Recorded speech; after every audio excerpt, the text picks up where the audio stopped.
మీ business ఏదైనా మీ ఊర్లో promotion చేయాలంటే అది సుమన్ టీవీతోనే సాధ్యం. ఇప్పుడే సంప్రదించండి.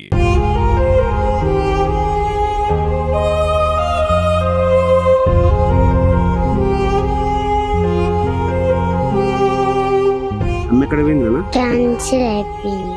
నాన్న యాక్సిడెంట్ అయి చచ్చిపోయింది.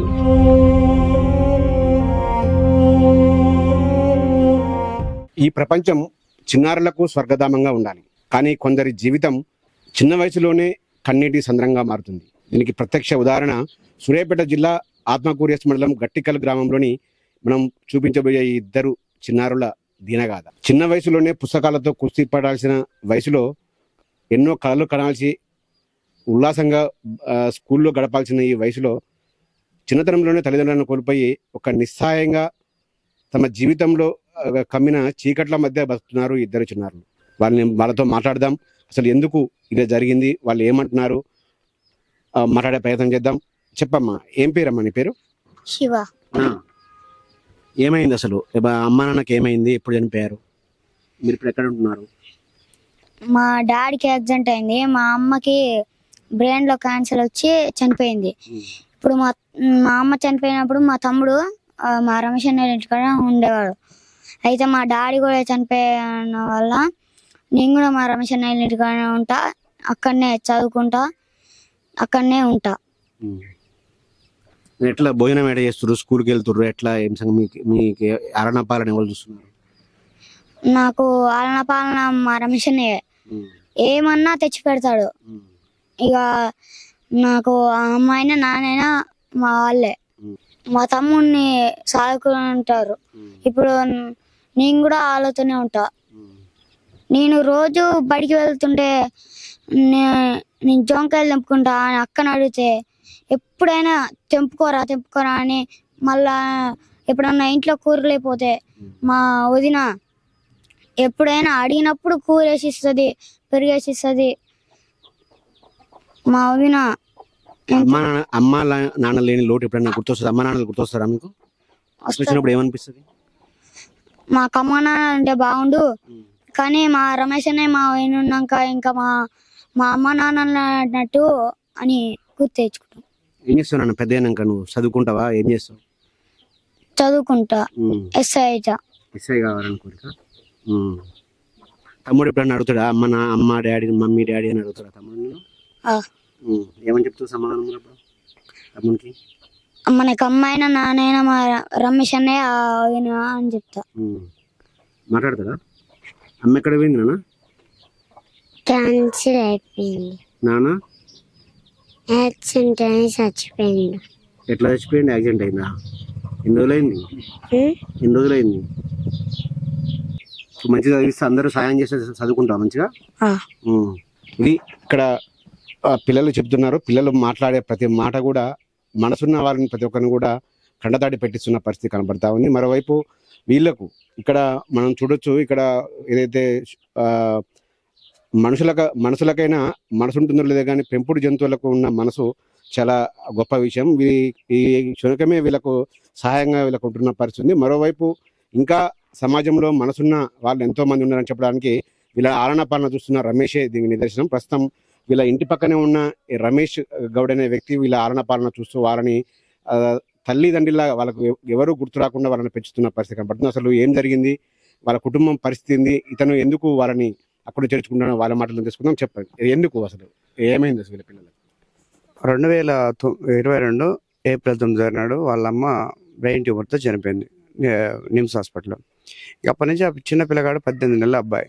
అప్పటి నుంచి మా ఇంట్లో మధ్య ఉండటం వల్ల మాతో బాండింగ్ పెరిగిపోయింది. ఎట్లా పోయినా కూడా మా ఇంటికి అడిచిపోయేది. అట్లా మా మిస్సెస్కి అలవాటు అయిపోయారు. ఇక ఆమెకి అన్ని ప్రతి ఒక్కటి తానే చేస్తుంది.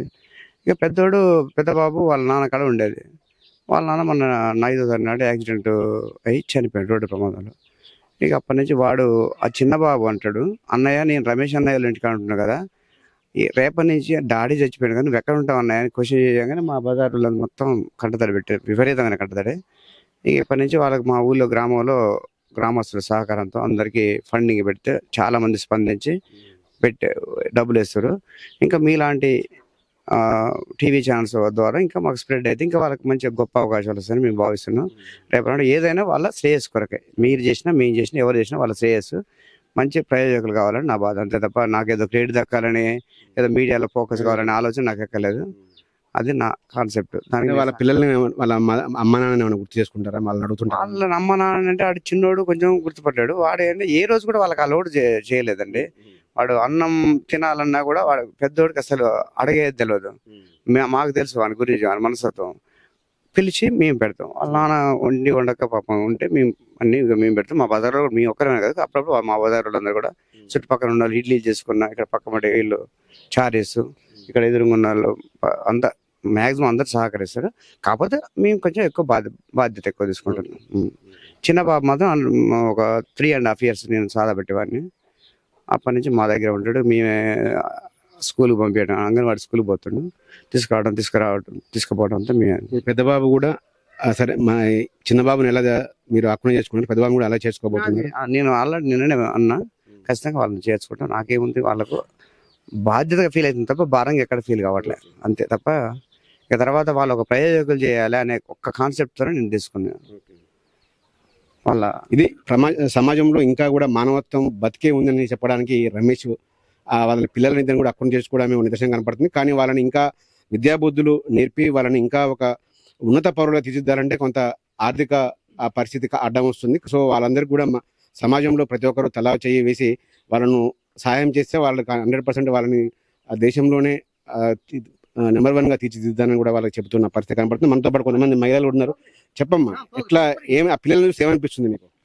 బాధ అనిపిస్తుంది, మస్తు బాధ అవుతుంది. కొడుకులు తల్లి బాయ తండ్రి బాయ, తల్లి ఉన్నా బాగుండు, తండ్రి ఉన్నా బాగుండు, ఎవరన్నా ఒక్కరుంటే వాళ్ళకు మంచిగా ఉండని బాధ, మస్తు బాధ మా కడుపుల. వాళ్ళని చూస్తే అసలు దుఃఖం ఆగట్లే, మస్తు బాధతో ఉన్నామండి, అంతే అండి. బాధ అనిపిస్తుందండి. ఎట్లా బతుకుతారు పిల్లలు, ఆగమవుతారు. రమేష్ ఉండు కదా, ఆయన అండకే బతకాలని మేమందరం ఆలోచిస్తున్నాం అండి. తండ్రి ఆయన బాధ వచ్చిన కష్టం వచ్చిన ఆయన అన్ని ఆయనే. ఆయన ఒక దేవుడు, ఆమె ఒక దేవత, అంతే. రమేష్ మంచి చూసుకుంటాడమ్మా పిల్లల్ని? మా కొడుకే. నీ కొడుకే? నేను కూడా పిల్లగాళ్ళని బయట దించొత్తటం, తీసుకొత్తటం, ముడ్డి గడగటం, ఒళ్ళు గడగటం అంతా మేము కూడా చేస్తాం. మా కోడలు ఎక్కువ చేస్తాం, నేను తక్కువ చేస్తాం. ఈ బజార్ వాళ్ళందరూ కూడా పెడతారు, అన్నం పెడతారు, కానీ చావ మేము చేస్తాం. మా ఇంట్లోనే మన వాళ్ళే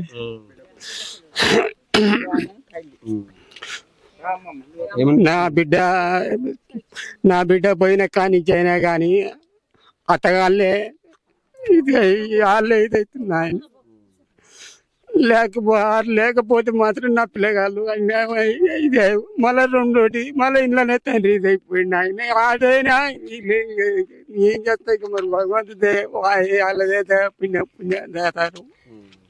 ఏం చేస్తాం మరి, ఇక అది అన్నిటికీ ఆయన మీదనే పెట్టుకున్నాం, ఆయన మీదే చేస్తున్నాం, ఆధారపడుతున్నాం. నేను ఆయన మామని ఏది నా వాళ్ళని నా బిడ్డనే ఇచ్చిన ఆయన.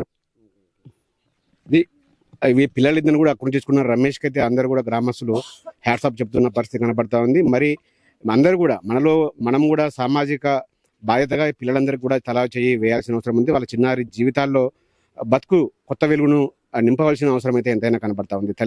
తల్లి బ్రెయిన్ ట్యూమర్తో చనిపోవడం, తండ్రి ఒక కొద్ది రోజుల క్రితమే యాక్సిడెంట్లో చనిపోవడంతో ఇద్దరు పిల్లలు కూడా దిక్కులేని వాళ్ళు అయిపోయారు. వాళ్ళందరినీ కూడా రమేష్ వాళ్ళ పాలన రమేష్ అయితే చూస్తాను. రమేష్ తమ జీవితాంతం కూడా వాళ్ళిద్దరిని చూసుకొని వాళ్ళని భారత పౌరులుగా తీర్చిదిద్దారని కూడా చెబుతున్న ఆ పరిస్థితిని అయితే అందరూ కూడా కొనియాడుతున్న పరిస్థితి కనబడతా ఉంది. మనం కూడా సో వాళ్ళకు ఒక తావు చెయ్యి వేసి ఆర్థికంగా ఆదుకుంటే వాళ్ళని ఇంకా మంచిగా ఏదైతే అత్యున్నత పౌరులుగా తీర్చిదిద్దాల్సిన బాధ్యత అయితే మనందరి పైన ఉంది.